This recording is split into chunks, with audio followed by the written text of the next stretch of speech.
The sound of distant deer hunters is about all you'll hear along this remote tree-lined corridor, a stretch of the longest land border between two countries. On one side, Canada. On the other, the U.S. But this lonely spot is also the gateway to an American geographic oddity, Minnesota's northwest angle. Most people up here are adventurous or crazy or both. On a map, it looks as if someone put a substantial part of Minnesota in Canada by mistake. In fact, it was a mistake, made in 1783 during the Treaty of Paris. The border, being drawn between the U.S. and then Britain, was supposed to cut through Lake of the Woods at a northwest angle, hence the name. Problem was, the map the Founding Fathers used of Lake of the Woods was completely wrong. The lake actually looks like this. They were way off, but that weird boundary bump stuck. Ever since, the angle, as locals like to call it, has remained an outlier. The only overland route to this part of Minnesota is actually through Canada on a gravel road. There's no fence, no guard, no official looking anything really, until you come upon this shed called Jim's Corner.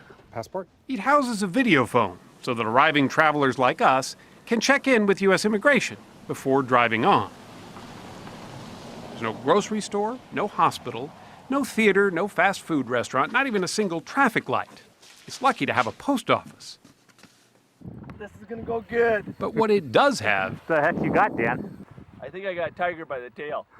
is fish. The sprawling, chilly waters of Lake of the Woods offer some of the best walleye fishing in all of North America. Nice fish! Woo! Look at that fish. Most come here to put a hook in the water and then go home. But there's about 60 or so hardy Minnesotans who live in the angle year-round, many of whom run fishing lodges, like Jason and Lisa Goulet. It takes a unique blend of personality traits to really make a go of this. Making a go of it here usually means leaving here. Even the most mundane tasks involve a certain amount of shuttle diplomacy. Grocery shopping is once a week, and that's an hour and 15 minutes one way. First, residents have to notify Canadian authorities that they're about to cross the border. I'm at Jim's Corner, and I'm heading into the Warroad border. Then, it's a 60-mile or so trek through Canada back to the U.S. boundary line to cross back into Minnesota and the nearest town. It's pretty much takes up your day. I mean, I realize it's only a 150-mile round trip or whatever, but with all your stops, I mean, it's 5-6 hours every time. The Goulets, at least, have help in managing this lifestyle. They have 8 kids. Yes, 8. The girls, all 7 of them, help out their mom making custom quilts. All right, bud, you can take over on these if you want. While Jack, their only boy, helps his dad with the ice fishing shacks. The Goulets' brood make up about a third of the student body at the Angle's tiny one-room schoolhouse, Minnesota's last. Wow, good. You're picking these up. Linda Lemie has been teaching here for 30 years, even teaching her own children, whom she raised in the Angle, too. To have a slumber party, you know, my girls were just so disappointed because their friends had to have a passport if they wanted to come up for a slumber party. Just for a slumber Yes, yes.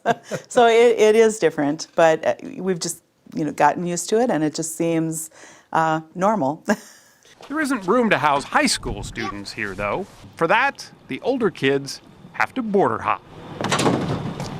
For some, it starts long before dawn. They arrive by boat from some of the Angle's islands, that are also part of the U.S., to catch a school bus. A few stops later, the driver finds himself at that roadside video phone. Hello, I'm calling from Jim's Corner. Reporting the names of every student on the bus. Carlson, Megan.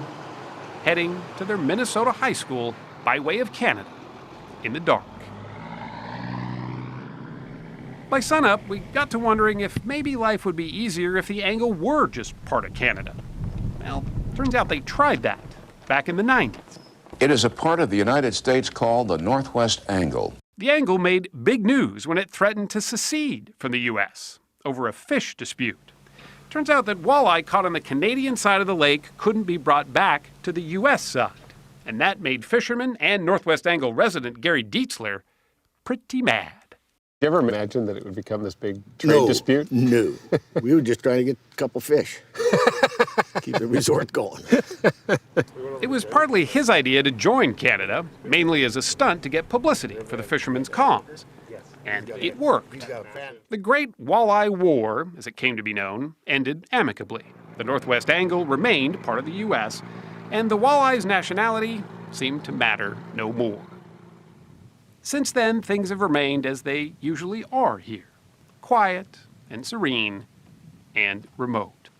The Northwest Angle may be an orphan of the Atlas, but that's just the way the folks at the top of the nation like it.